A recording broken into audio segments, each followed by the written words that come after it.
Friday, November 24th, 2009. The University of Nebraska Board of Regents votes down a resolution to restrict embryonic stem cell research.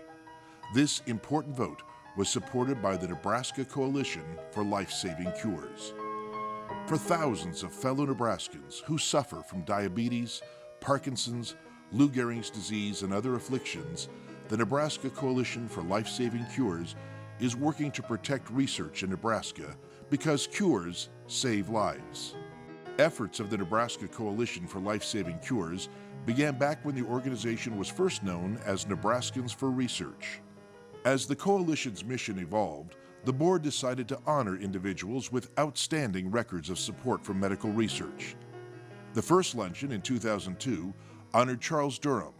The tradition has continued over the years. Well, these people have stood up and took a strong stance with their support of biomedical research, and it isn't always an easy thing to do because there are people who obviously are opposed to some of this research. I appreciate the recognition, but I'm much more interested in what we're doing and what results we achieve. The Nebraska Coalition for Life-Saving Cures works to support researchers battling catastrophic illnesses on the front lines of American medicine. Every citizen should know what that stake is and should understand that the people that are doing the research are highly ethical, distinguished citizens who are trying to improve their lives. The coalition supports professionals hard at work in laboratories today, as well as young, talented minds in colleges and even high schools whose talents will serve this vital quest tomorrow.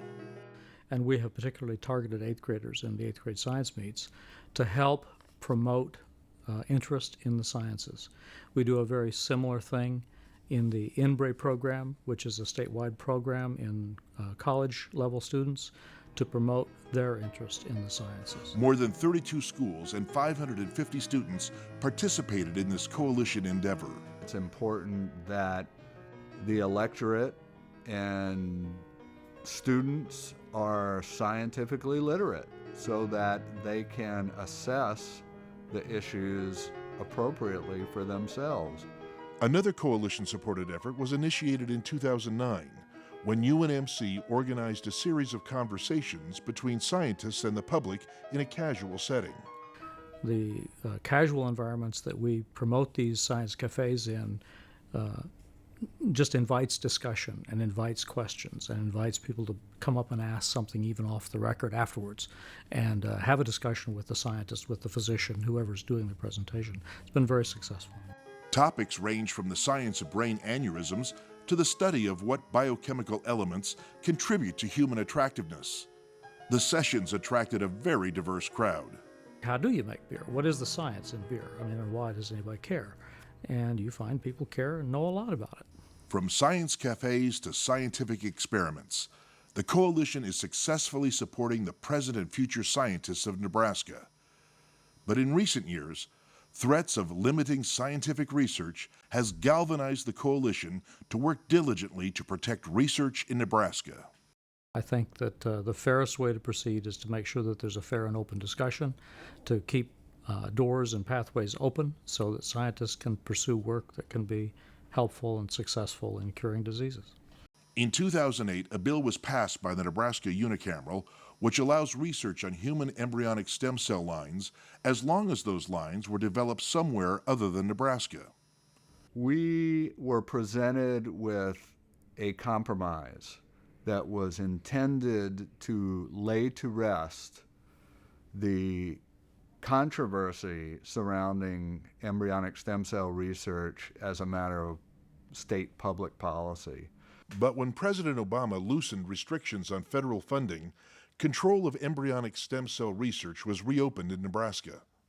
Opponents of that research wanted previous federal policy maintained. However, from a patient's perspective and a scientist's perspective, those cell lines were so limited that it didn't allow research to progress in the way that it should be. So we realized that once more cell lines were going to be included, there was more opportunity for opposition from people that were opposed to the research from the beginning. Protecting research in Nebraska needs more than negotiation. It requires real people telling their stories of pain and heartache that are the result of bad science and overreaching legislation. Sometimes when I'm not feeling good, I have to miss out on stuff that I enjoy to do, like soccer games or hanging out with friends. Well, I first joined the coalition because of my husband, who died of Alzheimer's disease after having it for 13 years. I know firsthand the devastating effects that neurologic diseases can impact on the person's lives and also the family.